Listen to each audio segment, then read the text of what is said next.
The Birth of a Monster. The story of H. Holmes. Imagine traveling back to the World's Fair in Chicago. You and your wife are excited to witness groundbreaking architecture, entire city blocks illuminated by electric art installations beyond your wildest dreams. Upon arriving, you check into a grand hotel where a polite man escorts you to your room. The hotel is magnificent, complete with a restaurant and a small souvenir shop. However, you're surprised to find that your room has no windows. Perhaps it doesn't matter, you won't be spending much time in the hotel anyway, not with the excitement of the World's Fair right outside. That night, as you and your wife settle into sleep, you close your eyes for the last time. You are going to die. Your wife will be tortured. The friendly receptionist? He is no ordinary man. He is a serial killer unlike any the world has ever seen. His name is H. Holmes. Herman Webster Mudgett was born on May 16, 1861, in New Hampshire, USA. He was the second youngest of 4 children. Outwardly, the Mudgett family appeared respectable. His father, Levi, managed the household budget, and his mother, Theodate Page, was a strikingly beautiful woman obsessed with maintaining a pristine image. She took pride in keeping her children well-dressed, polite, and invisible to the adult world, just as children were expected to be in those days. The family was devoutly Methodist, but behind closed doors, their lives were far from happy. Like many serial killers, Herman's childhood was shaped by violence and abuse. His father was an alcoholic who spent much of the family's money on liquor. When drunk, Levi became volatile, often beating Theodate and the children. He was a cruel man, mocking his own children and berating them whenever they failed to meet his impossible standards. Times, he starved them as punishment, forcing them to watch while he ate his fill. He would wake them in the middle of the night, screaming at them for no apparent reason. Theodate, while not physically abusive, was emotionally distant. She never hugged her children, praised them, or offered them any kind of comfort. She did not starve them of food, but of love. When her children cried or showed fear, she withdrew further, cold and indifferent. The Mudgett siblings learned to rely on one another for the care and comfort their parents denied them. Herman found solace in the woods near his home. Whenever his father was in a drunken rage, he would escape into the forest, where he could be alone with his thoughts. He loved to wander, discovering hidden paths and places no one else had seen. The woods were teeming with birds and small animals, and Herman was fascinated by them. You might think this fascination stemmed from a love of nature. It did not.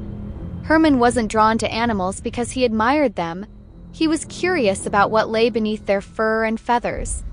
He wondered how their blood flowed through their tiny bodies, how their brains looked.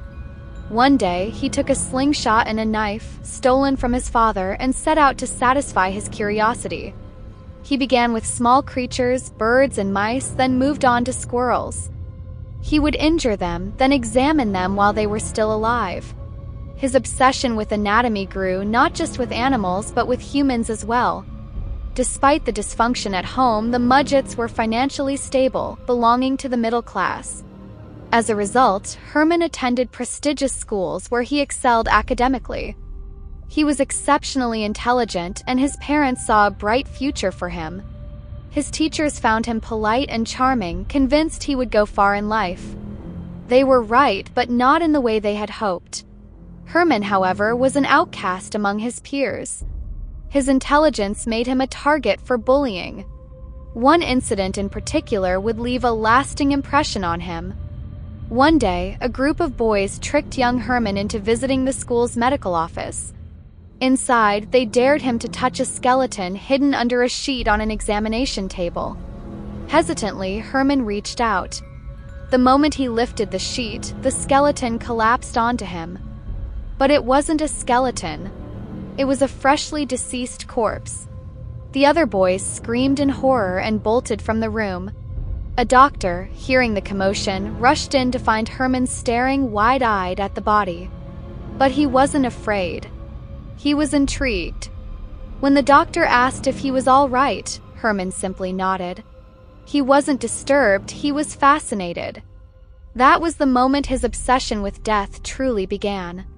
There are rumors that his first murder took place when he was just 6 years old. Herman himself later mentioned it in an interrogation, but no records of such a crime exist. Because of the lack of evidence, that particular claim remains uncertain. However, one incident is well documented. At the age of 12, Herman murdered his best friend. At the time, the town of Gilmanton was expanding, with new buildings being constructed everywhere. One day, Herman and his friends sneaked into an unfinished structure to explore. No one knows exactly what happened inside that building except Herman. The two boys were on the second floor when suddenly Herman's friend fell from a window, crashing onto the stone pavement below. His skull shattered on impact, his brains spilling onto the cobblestone street. Most children would be horrified by such a gruesome sight, the crushed head of a dear friend, blood pooling around the body. Herman was not. He leaned out the window and observed the corpse with unsettling calm. He did not scream. He did not cry. He simply stared. Witnesses claimed that, far from being in shock, Herman almost seemed to smile. His parents believed his odd behavior was due to trauma, that he was simply too stunned to react properly. But others found it strange. His friend hadn't tripped, nor had he been playing dangerously near the window. He had simply fallen headfirst, as if he had been pushed.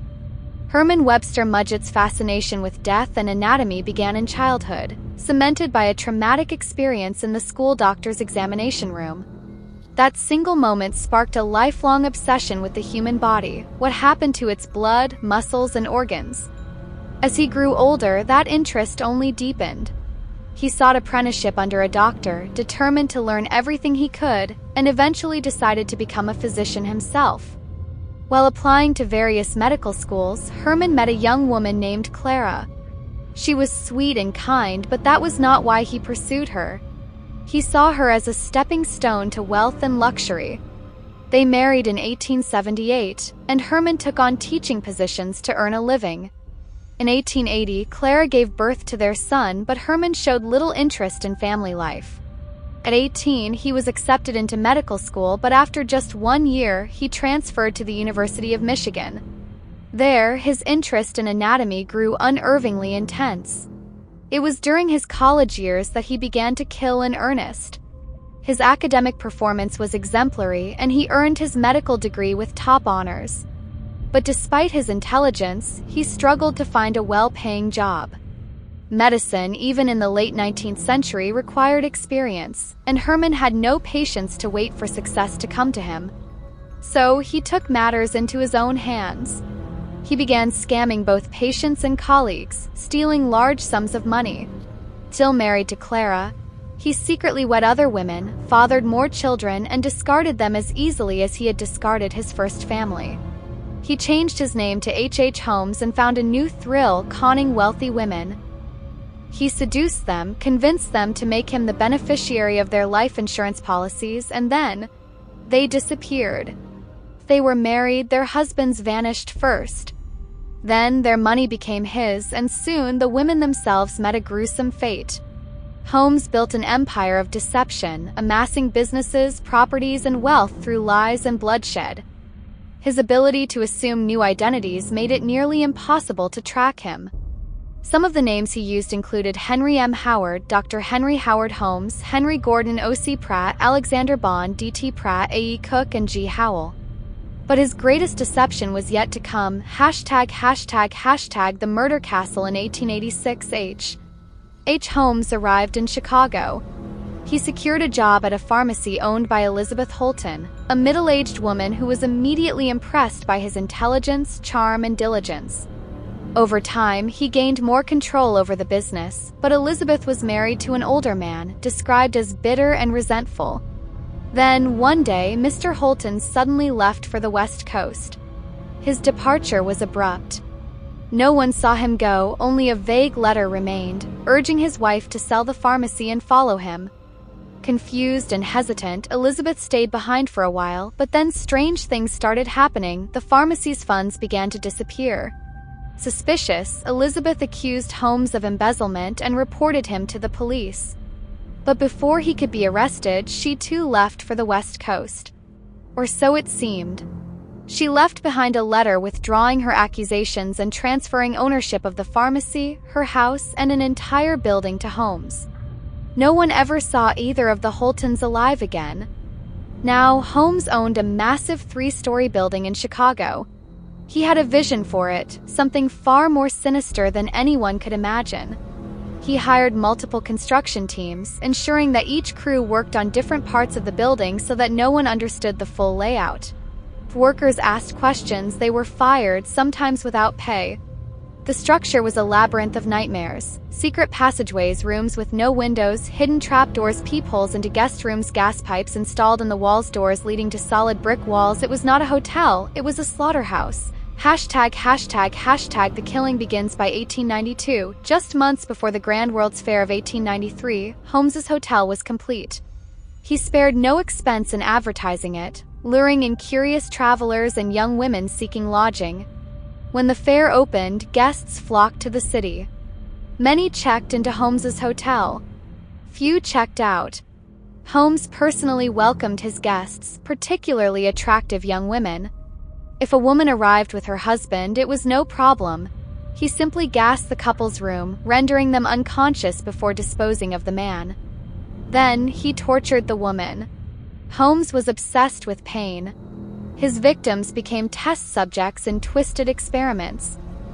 He would peel their skin off while they were still alive, inject acid into their brains, break their bones to see how much pain they could endure, starve some to death, crush others under heavy weights, slice off limbs while they screamed in agony, and since every room was soundproof, no one heard the screams. When his victims finally died, Holmes sold their skeletons to medical schools for large sums of money. For 4 years, he funded his gruesome experiments with the very bodies he butchered. ####The fall of H.H. Holmes. Holmes's reign of terror ended in 1894, when authorities finally arrested him. He had murdered friends, business partners, guests, and lovers, all while maintaining an air of charisma and sophistication. First, he denied everything. But when he realized there was no escape, he began to confess in horrifying detail. He admitted to 27 murders, though police could only confirm 9. The real number? Some believe it was over 200. Considering that he likely began killing at age 12 and continued through medical school, his total could have been far higher. ###The hanging of the devil. H.H. Holmes was sentenced to death by hanging. On May 7, 1896, just days before his 36th birthday, he was led to the gallows. Hundreds gathered to watch. Most condemned men faced terror, regret, or despair before their execution. But not Holmes. He was calm, emotionless, unbothered. His last request? That his coffin be sealed in cement and buried deep underground, for he feared grave robbers. But the execution did not go as planned. Normally, a hanged man dies quickly when his neck breaks from the drop. But Holmes's neck did not break. Instead, he was slowly strangled to death, writhing and gasping for air for nearly 15 minutes before finally going still. Poetic justice, some might say. ###. Did he escape? For years, rumors persisted that Holmes had somehow cheated death, that he had bribed officials and escaped before his execution. Some even believed he fled to London, becoming none other than Jack the Ripper. To put the rumors to rest, authorities exhumed Holmes's grave in 2017. DNA tests confirmed that it was indeed his body.